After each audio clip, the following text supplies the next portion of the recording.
Okay.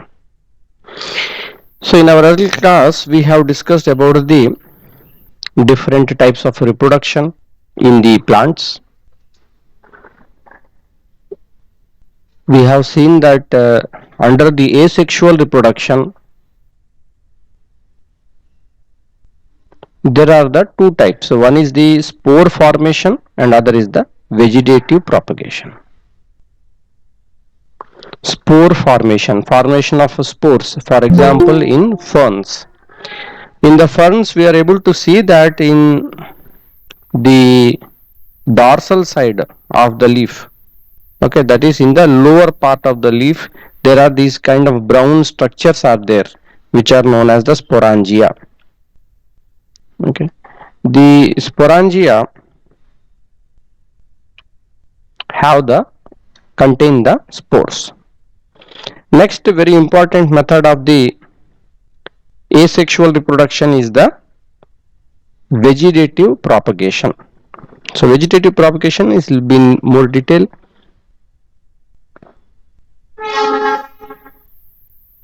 Vegetative propagation.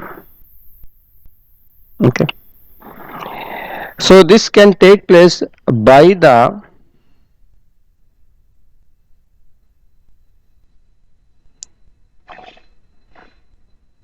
two parts, mainly two parts of the plant. One is by the roots, okay, and other is by the stem. Root and stem, leaf, okay, these three structures we will see. First one we will see is the roots, vegetative propagation by roots. The tuberous roots of plants such as sweet potato, dahlia, guava and mint, they bear the buds. Okay, so in the roots they will be the buds. Okay, so when we say buds, so immediately you may be thinking like the in the flowers, when the flowers are not opened up, we call that also bud, no, like bud stage. So like that only in the roots also they will be the small round structures, okay, which are like some kind of bump, small round structures. These are known as the buds. Okay, so these buds, when such roots are planted in the soil, new plants are produced. So if you just take the root of these plants, like example mint, okay, in mint what we say in the local language? Pudina. Yes, pudina is there. It is a mint. So mint, you don't have to take the any specific something, okay, buy from the market some kind of special things. Okay, so if already a plant is there, if you have a small structure which is having the roots already, just take and plant it anywhere, it will form the new plant. Complete plant will form. So mint, guava, okay, in guava also if you are able to get the roots of, because the roots you have to dig it up, because these guava roots will not come above the soil, you have to dig it up a little bit. In dahlia and sweet potato, so all of this you can be done by the propagation of the roots. The roots of the carrot, turnip, radish, they bear buds at the base of the old stem that serve as the organ for vegetative propagation. So if you take the turnip, radish, carrot, all these, the top part is there, no, from where the leaves will come out of the soil. That part, okay, for example, when you are buying the carrot from the market, the from where the leaves are coming, that is called the base. So from that place, if you cut a little bit structure and you put it in the soil again, okay, you will be able to get the new plant of that carrot, okay, or radish or turnip, all of this you can get the new plant. So that is the from the root, right, that is from the root.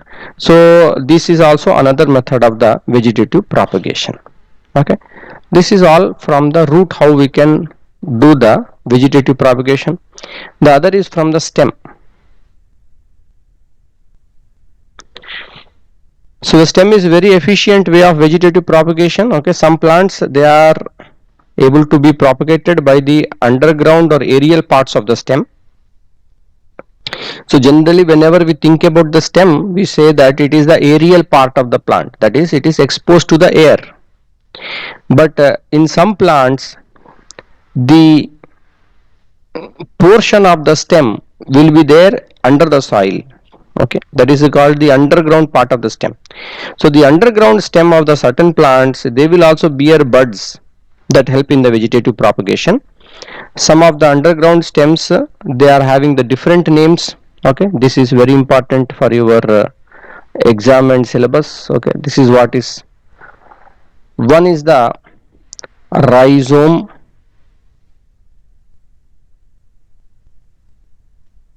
tuber, bulb, corm, and the fifth one is a runner. Okay, so four types of this underground stem.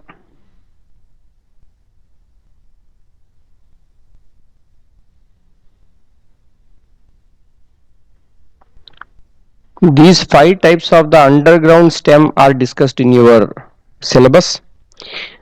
One is the rhizome, tuber, bulb, corm, and runner.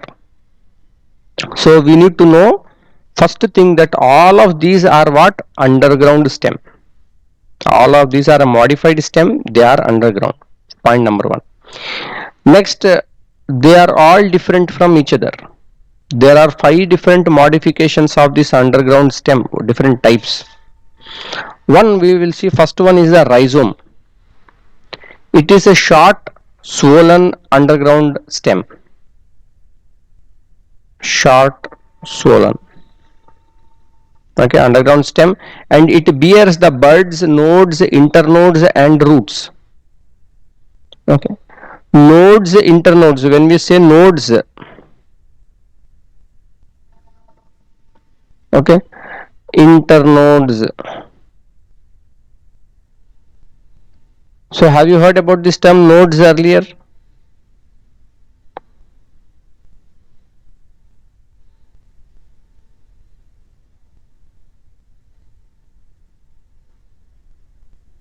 Suppose like this, there is one branch and some leaf is coming here. So this part here, there will be a what you say a node. Okay, small swollen structure will be there here. Okay, even after the leaf will break and it will come out, still you can see that there is a little bit of swollen structure is there here. Here also in the base of the leaf. So this is also node, this is also node. Okay, and the space between these two is called the internode. Okay. Okay. All of you are getting my voice? Yes, sir. Yes, sir. Okay. There are Yes, sir. there Yes, are sir. Yes, there Yes, are sir. yeah, there Yes, are sir. a Yes, lot. sir. Okay. Yes, sir. There are a lot of terms in this chapter, so that you may feel that okay, but you have to pay attention. You will be able to easily remember and memorize these terms.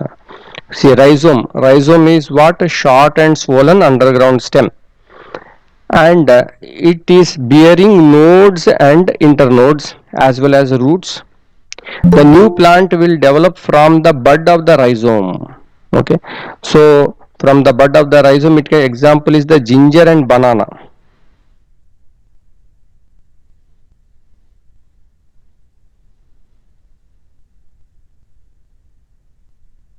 Okay, all of you have seen this ginger and banana. The ginger is Yes, what sir. what ginger we are eating at home. That is a stem or a root.